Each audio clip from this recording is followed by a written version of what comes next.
At the end of the 19th century, it was common for pharmacists to create tonics and beverages with supposed medicinal properties. It was in this context that Caleb Davis Bradham, a young pharmacist born in 1867, began experimenting with recipes in his pharmacy in the town of New Bern, North Carolina, USA. In 1893, Bradham developed a formula that mixed sugar, water, caramel, lemon juice, nutmeg, natural extracts, and carbonated water. The drink was initially called Brad's Drink and was served directly at the pharmacy counter, which also functioned as a sort of soda fountain, a common practice at the time. The aim of the beverage was to be refreshing, flavorful, and to aid digestion, a popular concern among Americans at the end of the 19th century, especially with the rise of industrialization and changes in dietary habits. The formula contained no caffeine or alcohol, an advantage over other competing drinks of the time. Brad's Drink became a local success. The popularity of the beverage was so great that Caleb Bradham realized the potential to transform it into something bigger than just a tonic served at the pharmacy. He began studying how to standardize production, bottle it, and sell it to other cities. This coincided with the growth of the soft drink industry in the U.S. Coca-Cola had been created in 1886 and was already beginning to gain space. On August 28, 1898, Bradham decided to rename his beverage to PepsiCola. The new name was strategic. Pepsi came from dyspepsia, the medical term for indigestion, reinforcing the idea that the drink helped the digestive system. Cola came from the cola nut extract, used as flavoring, although without caffeine. He registered the trademark and began placing the Pepsi-Cola name on labels and local advertisements. This change marked the birth of the Pepsi brand as a commercial identity beyond the pharmacy counter. In 1899, just 1 year after registering the brand, Bradham began structuring the first Pepsi-Cola bottling plant. That same year, he sold his first bottling franchise in Charlotte, North Carolina, initiating a business model that would allow large-scale growth, local production with regional distribution, something essential before the existence of modern logistics networks. It was an ambitious and visionary step. Bradham already saw Pepsi as a potential national brand even before 1900. By the end of 1900, Pepsi-Cola was still a small, regionally expanding brand, but already with a registered trademark, a bottling system, and strong marketing appeal as a digestive beverage. Its creator, Caleb Bradham, combined business vision with the innovative spirit of the time, which would put Pepsi on a collision course with Coca-Cola in the years to come. With the trademark registered, the formula consolidated, and the first bottling franchise in operation, Caleb Bradham began turning Pepsi-Cola into a true-scaled business. During the early years of the 20th century, he expanded the franchise system, allowing bottlers in other cities to buy concentrated syrup and mix it with local carbonated water, following established standards. This strategy allowed rapid regional expansion, especially in the southeastern United States. In 1902, Bradham officially founded the PepsiCola Company, becoming its president. The headquarters was in New Bern, and the company was already operating as a formal corporation, selling thousands of gallons of syrup per year. In 1903, Bradham officially registered the PepsiCola trademark at the U.S. Patent Office. That same year, he moved syrup production to a rented warehouse, as demand had already exceeded the space of the pharmacy. In 1904, Pepsi was already selling over 19,000 gallons of syrup per year. The brand began using intensive advertising. With the slogan "Delicious and Healthful," Pepsi was promoted as a healthier alternative to other carbonated drinks of the time. In 1905, the first stylized Pepsi-Cola logos appeared. By 1909, the company already had more than 240 licensed bottlers across the United States. One of the first major brand ambassadors was race car driver Barney Oldfield, who endorsed Pepsi as a vigorous, refreshing, invigorating drink, ideal for a race car driver. Pepsi-Cola maintained good performance throughout the 1910s. In 1910, the company held its first National Bottlers Convention, demonstrating the level of organization and standardization Bradham had built. However, the following years brought economic and social instability. World War I, 1914-1918, caused great volatility in raw material prices, especially sugar, one of Pepsi's main ingredients. Bradham, believing that sugar prices would keep rising, bought large quantities in advance, betting on speculation. This was a strategic mistake. Sugar prices plummeted right after the war ended, leaving the company with large debts and inventories purchased at very high prices. This disastrous decision coupled with falling sales and increased competition with Coca-Cola, led the PepsiCola company to bankruptcy in 1923. Bradham was forced to declare bankruptcy, losing control of the company he had founded. Pepsi was put up for sale and acquired by new investors, marking the end of Caleb Bradham's management. He returned to working as a pharmacist in New Bern and never returned to the brand's leadership. After the bankruptcy, the Pepsi-Cola brand passed through various hands. In 1924, a new company tried to revive the business, maintaining the original name and formula, but with little immediate success. During this period, Pepsi was still sold, but with a reduced market presence. The name still had value, but the company needed capital, vision, and innovation to truly compete with Coca-Cola, something that would only happen years later. After the 1923 bankruptcy, the Pepsi-Cola brand went through different owners trying to find new strength in the market. In 1926, the company gained a new logo and was one of the first soda brands to invest in standardized visual identity on caps and labels. However, these changes were not enough. The company remained financially fragile and was losing market to Coca-Cola, which was already consolidating itself as the absolute leader of the sector. The global economic crisis generated by the Great Depression, beginning in 1929, severely affected consumption and business in the U.S. In 1931, Pepsi went bankrupt again. It was then that a decisive name appeared. Charles Guth, president of Loft Inc., a chain of candy and soda fountain stores. Guth wanted a soda to sell in his stores, but Coca-Cola refused to supply under favorable conditions. Seeing an opportunity, he bought the assets of the bankrupt Pepsi-Cola company. He then reformulated the recipe, improved product quality, repositioned the brand, and began distributing it in his Loft stores. This was the true rebirth of Pepsi. A revolutionary commercial milestone came in 1934 during the Depression. While Coca-Cola sold 6-ounce bottles for 5 cents, Pepsi launched 12-ounce bottles for the same price, twice as much for less. This marketing move shook the market, directly impacting consumer perception of value. The campaign had an extremely popular radio jingle. Pepsi-Cola hits the spot, 12 full ounces, that's a lot. Twice as much for a nickel too, Pepsi-Cola is the drink for you. This tactic transformed Pepsi into a brand with popular appeal, while Coca-Cola was still seen as elitist. The strategy worked so well that by the late 1930s, Pepsi began generating consistent profits and expanding nationally. The company also started buying bottling plants and establishing strong presence in radio and print advertising. Despite this, Charles Guth faced internal legal disputes, mixing Loft's business with Pepsi's, and was eventually forced to give up control of the brand in 1939 after a court case. During World War II, supplies of materials like sugar and metal were rationed.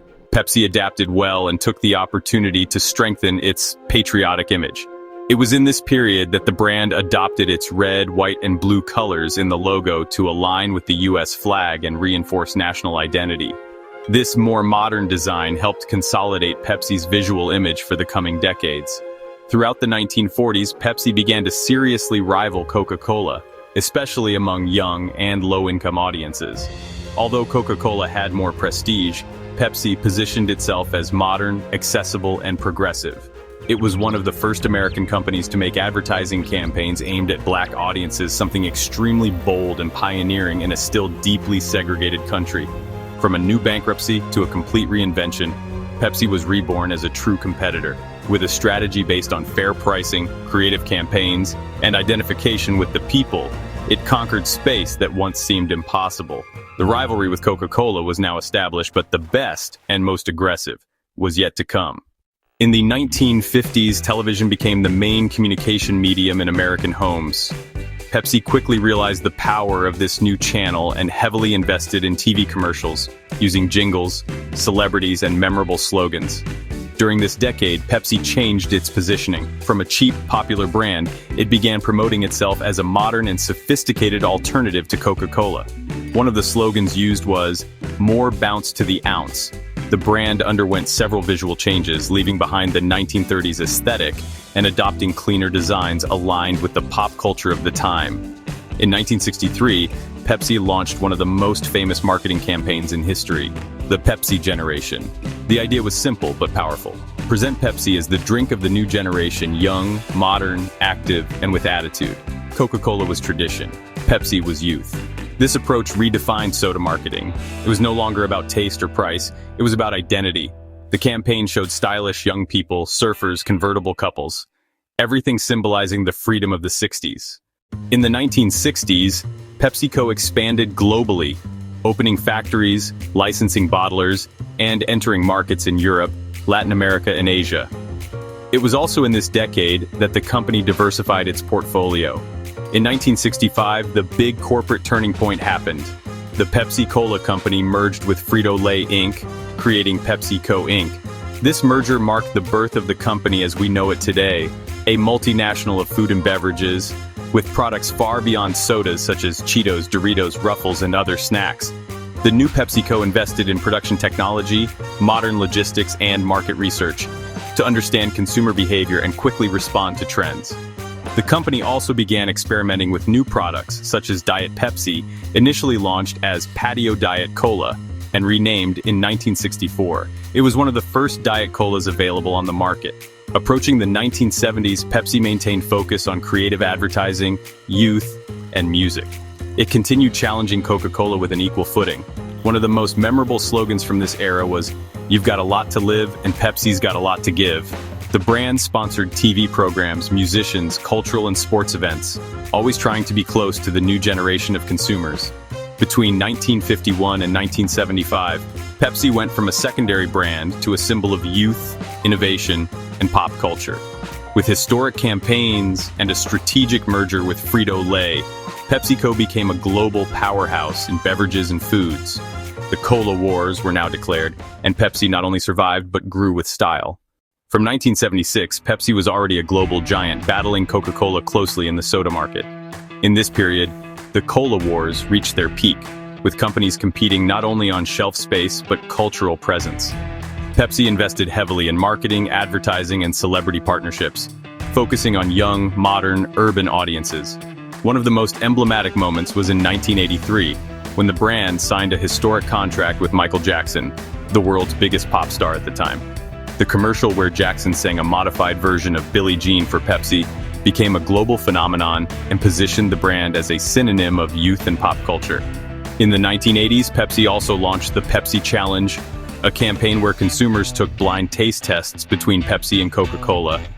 Pepsi claimed most preferred its taste. This bold, provocative campaign helped consolidate Pepsi's image as the challenger to the status quo.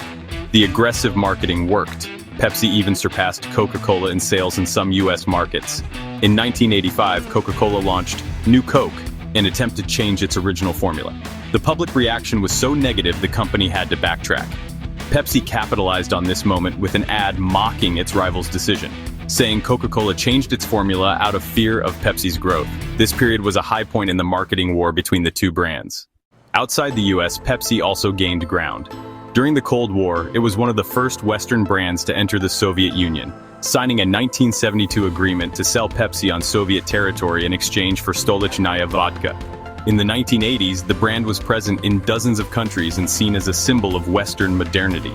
In 1990, the USSR began paying part of its debt with ships, making Pepsi, for a short period, the sixth largest naval power in the world by number of commercial vessels. A curious and symbolic fact of the company's global expansion. In the 1990s, Pepsi continued betting on celebrities and pop culture. Besides Michael Jackson, it hired Madonna, Britney Spears, Cindy Crawford, Beyoncé, and Enrique Iglesias, reinforcing its youthful, modern, and fun identity. The brand launched memorable slogans like Generation Next and Joy of Pepsi, maintaining connection with new generations. Corporate-wise, PepsiCo expanded its empire. Beyond beverages, it invested heavily in food, growing brands like LAI's, Doritos, Ruffles, Cheetos, Quaker, and Gatorade. Portfolio diversity became one of PepsiCo's big differentiators compared to Coca-Cola, which remained more beverage-focused. The company also innovated with product variations like Pepsi with less sugar, new flavors, and special editions. By 2000, PepsiCo was one of the world's largest food and beverage companies, operating in over 190 countries with thousands of employees and hundreds of brands under its umbrella. Its journey from a small pharmacy in 1893 to a global empire had become one of the most iconic stories of modern capitalism. From 2001, PepsiCo continued expanding strategically and globally. Early in the 21st century, the company increased focus on healthier beverages and snacks, anticipating consumer shifts. Growing concern with health and wellness led to investments in products with less sugar, sodium, and more fiber, and acquiring brands aimed at healthy lifestyles. In beverages, Pepsi continued competing with Coca-Cola but diversified its portfolio with brands like Aquafina, water, Lipton, tea, and Gatorade, sports drinks. Pepsi's Diet, Light, Max, and Zero versions were refined to compete with Coca-Cola's equivalents. Marketing evolved as well. Pepsi connected with an increasingly digital and connected audience, investing in social media celebrity partnerships, viral campaigns, and interactive experiences. The brand kept its tradition of associating with music, sports, and entertainment. It continued sponsoring the Super Bowl halftime show, one of the world's biggest advertising events, featuring artists like Beyoncé, The Weeknd, Lady Gaga, and Shakira. In food, PepsiCo was even more aggressive. It boosted growth of brands like Doritos, Ruffles, Cheetos, LA's, Quaker, and Tostitos, expanding lines, flavors, and formats, adapting products to local markets worldwide. It also acquired important brands like Tropicana juices and Naked natural beverages, expanding into energy bars, cereals, and healthy snacks. On social and environmental responsibility, PepsiCo adopted ambitious goals. The company invested in sustainability, carbon emission reduction, recyclable packaging, water conservation, and social inclusion. Over time, it published ESG reports and communicated positive impact actions worldwide. Leadership evolved too. In 2006, Indra Nooyi became PepsiCo's CEO, one of the first women to lead a giant in the sector. During her 12 years, she drove the company's strategic transformation, expanding healthier products and emerging markets. Under her leadership, revenue grew significantly, and PepsiCo's image strengthened as an innovative and responsible company. In the 2010s and 2020s, PepsiCo positioned itself as much more than a soda maker, one of the largest global food and beverage companies, with a portfolio addressing all market segments from indulgent snacks to natural and functional options. It continued making important acquisitions like Rockstar Energy in 2020 and expanded e-commerce and digital platform operations, adapting to new online consumption. Today, PepsiCo operates in over 200 countries, with hundreds of brands and billions of product units consumed daily. It remains Coca-Cola's direct rival in beverages, but with the competitive edge of being the global leader in snacks. From a formula created in a pharmacy in 1893 to leading a multinational empire, PepsiCo's history is one of the most impressive corporate trajectories made of reinventions, risks, defeats, and victories. A true legend of modern capitalism. If you enjoyed the video, leave a like, subscribe to the channel, and activate the notification bell.